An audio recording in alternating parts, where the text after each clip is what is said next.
La Biblia nos revela a Dios como una Trinidad, es decir, tres personas divinas, distintas, iguales, coeternas y una esencia, que son el Padre, el Hijo y el Espíritu Santo.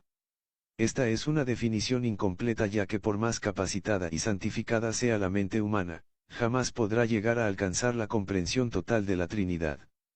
Esta es una doctrina que ha sufrido innumerables ataques durante la historia, incluso teólogos la han rechazado y creado doctrinas heréticas, pero como veremos en esta clase es una doctrina fundamental del cristianismo y que aunque la palabra Trinidad no se encuentre en la Biblia, el concepto se ve claramente definido en la Biblia. 1. La Trinidad al principio de la era cristiana.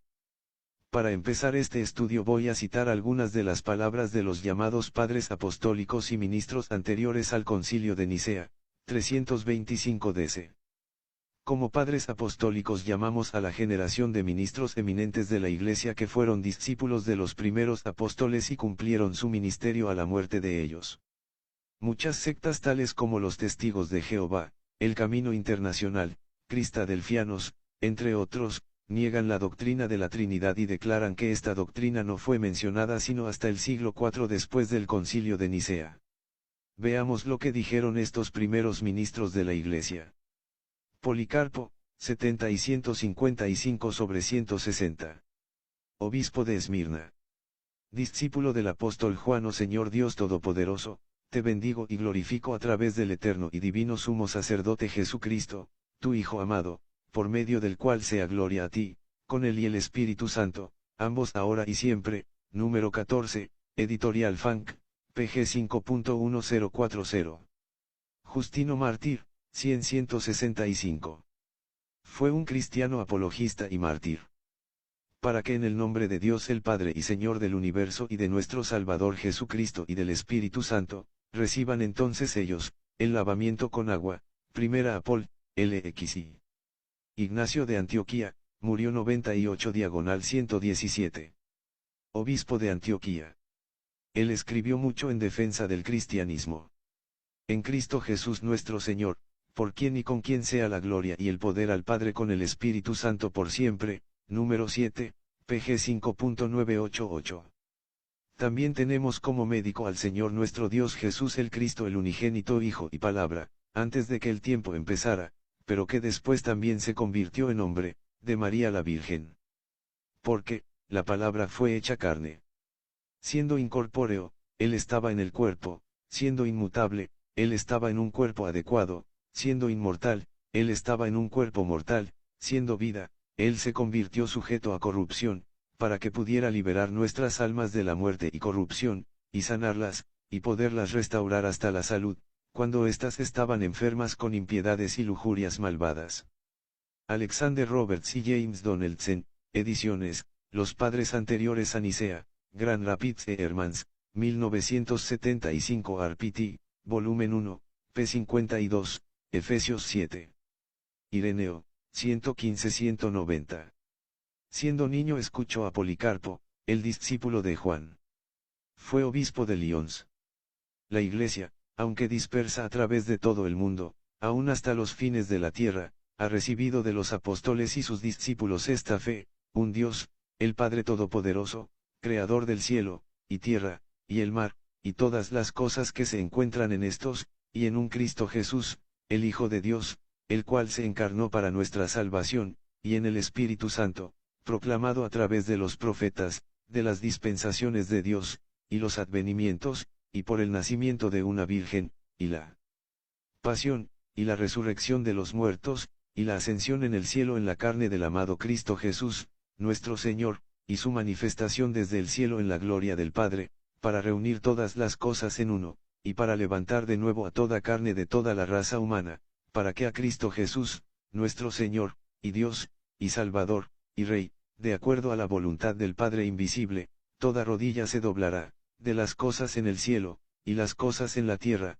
y las cosas bajo la tierra, y que cada lengua lo confesará a él, y que él ejecutará juicio justo hacia todos, contra las herejías X y Tertuliano, 160-215.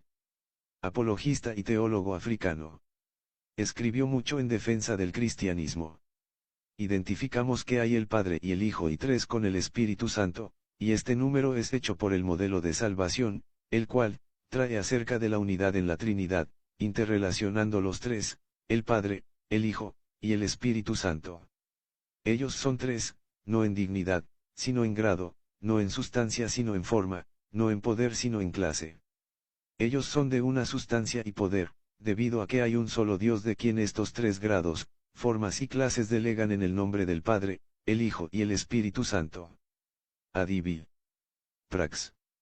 23, PL 2.1567. Orígenes, 185-254. Teólogo alejandrino. Defendió y escribió mucho acerca del cristianismo. Si alguien dijera que la palabra de Dios o la sabiduría de Dios tuvo un principio, dejen que él se cuide por temor a que dirija su impiedad más bien contra el Padre no engendrado, ya que niega que siempre ha sido Padre, y que él siempre ha engendrado la palabra, y que él siempre tenía sabiduría en todos los tiempos anteriores o edades o cualquier cosa que pueda ser imaginada como prioritaria. No puede haber título más antiguo del Dios Todopoderoso que aquel de Padre, y es a través del Hijo que es Padre. De Perink. 1.2, pg 11.132. Porque si este fuera el caso, si el Espíritu Santo no fuera eterno como lo es, y hubiera recibido conocimiento en algún tiempo y después se hubiera convertido en el Espíritu Santo, por ejemplo, el Espíritu Santo nunca sería contado en la unidad de la Trinidad, junto con el Padre inmutable y su Hijo, a menos que él hubiera sido siempre el Espíritu Santo. Alexander Roberts y James Donaldson, ediciones, Los Padres Anteriores a Nicea, Grand Rapids e Hermans, 1975 RPT, volumen 4, p. 253, de Principiis, 1.111.4. Aún más, nada en la Trinidad puede ser llamado mayor o menor, ya que la sola fuente de la divinidad contiene todas las cosas por su palabra y razón y por el espíritu de su boca santifica todas las cosas las cuales son meritorias de santificación. Roberts y Donaldson, Los Padres Anteriores a Nicea, volumen 4, p. 255, de Principii, y 3.7. Si como los contrarios a la Trinidad sostienen, la Trinidad no es una doctrina bíblica y nunca fue enseñada hasta el Concilio de Nicea en 325, porque entonces, estas citas y menciones de la Trinidad ya existían. La respuesta es simple: la Trinidad es una doctrina bíblica la cual ya era enseñada antes de este concilio en 325 DC.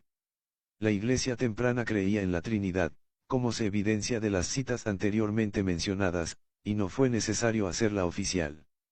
No fue sino hasta cuando los errores empezaron a surgir que los concilios empezaron a reunirse para discutir acerca de la Trinidad, así como también otras doctrinas que estuvieron atacadas.